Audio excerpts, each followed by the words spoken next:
Hi guys! Hi! Welcome back to my YouTube channel. Ngasigi video sidadi aigi manabi Maria ne adagidi angang naupi ko ni haga mose interview chatoi ne bako adugi interview gi preparation mose interview gi preparation tauba khotpa chatpa gi video gumbada pet hapake adugi vlog macham oidoine AirAsia gi ne bako hantaki Bangalore da hayeng date 3 da ko adugi lakpagi kano neba kaya interview neba adu mayamna video se loibo yengbiyo aduga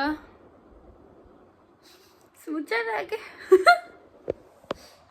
hain tole haba moi hayeng interview chatpagi mark sheet kai documents mayam do arrange tawri ni ko gise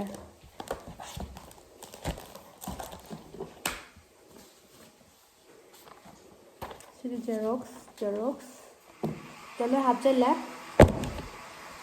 Maria di kana prepare tawri olake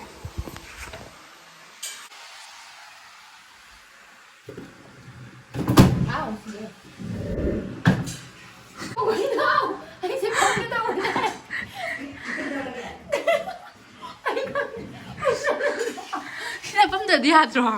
Dati ba min ba pa sa tan hay nito. Ma practice tau ba.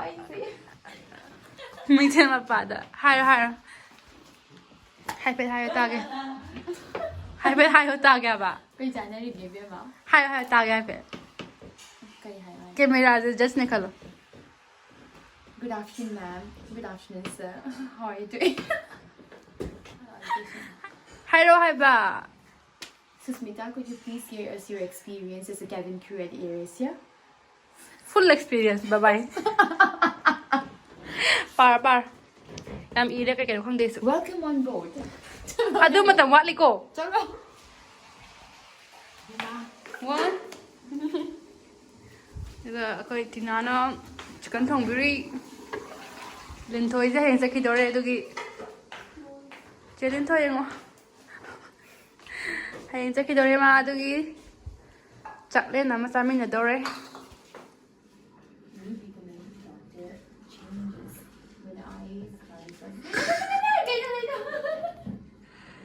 acting yang tao lên tao straight cho luôn khá cool lên con năng đó chỉ hai khá cool lên chị Maria lao chalo cái đó mà tôi sao lấy gì bỏ lao lagi. Mama tak tahu yang mana. La. Chalo.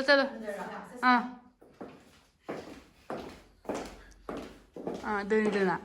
Hoi. Ada kau tahu apa ngambil ni nang tu. Chalo. Kau tu apa? Tu free ada mu chan. Mungkin nang ni. Chan tu loh. Hai. Ya.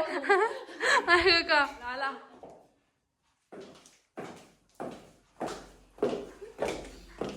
Yeah. Jadi dream matches saya tidak slot. Ini sebab. Ayo mas, dah kau tengok. Saya ayo mama, saya tengok tahu pak. Ayo mama.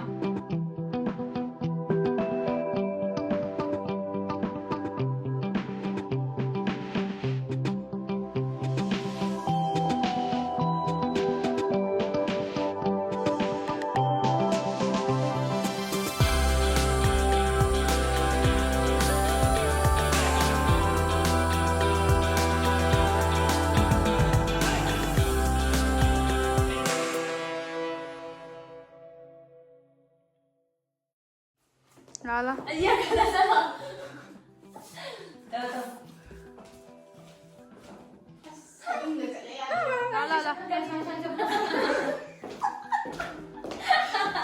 La.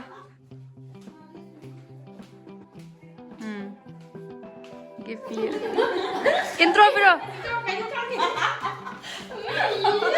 Nanti sih dah.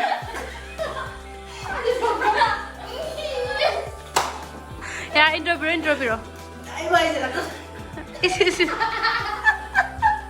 Ya, hey benar. Ya, intro bro.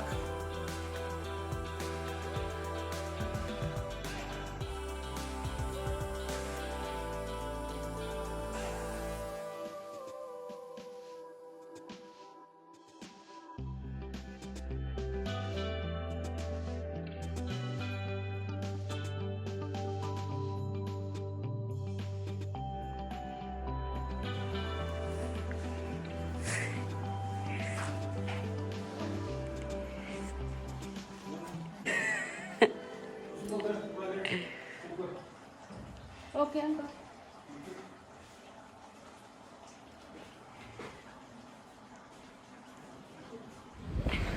Nhai không? Mấy ngàn chi thế?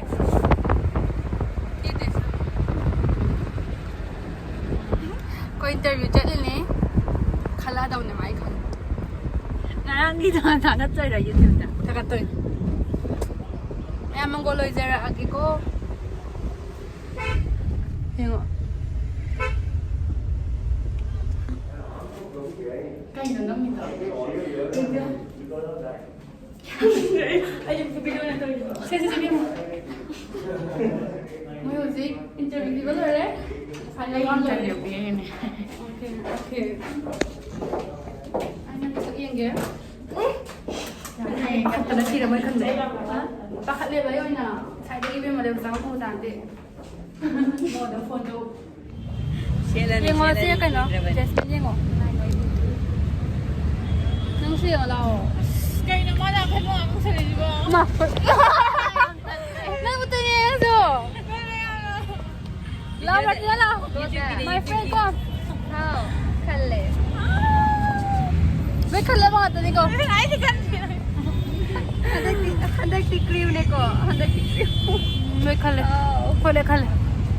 Ay, apna to ko ke haru to ne. Mask to. Ha. Mask. Hi. Eh, adu yate. Kai phao ke. Ay to really happy. Atay di ke mai indra. Okay, okay, so I'm feeling very grateful and thank you so much, Susmita. Kai kya? Because of everything. Nang nga to na try mating foundation. Oh, really? Yeah. Congratulations. Thank you. Look ka. Khala ba nga tari si? Ay, so khala. Mali khalak tre. Biyat yate na. Mas khalle. Kay phao cái khăn bây giờ. Haroy. Phải 5 minutes lo. Moi khalak pa mi na treat ore ne to. All are busy phone da. Charage Maria Pangambam. Congratulations. Thank you. Why Susmita nga sai dagi ako miyam sangbi ni. Ay tikti bibe suma na sangbi suma. Clear skin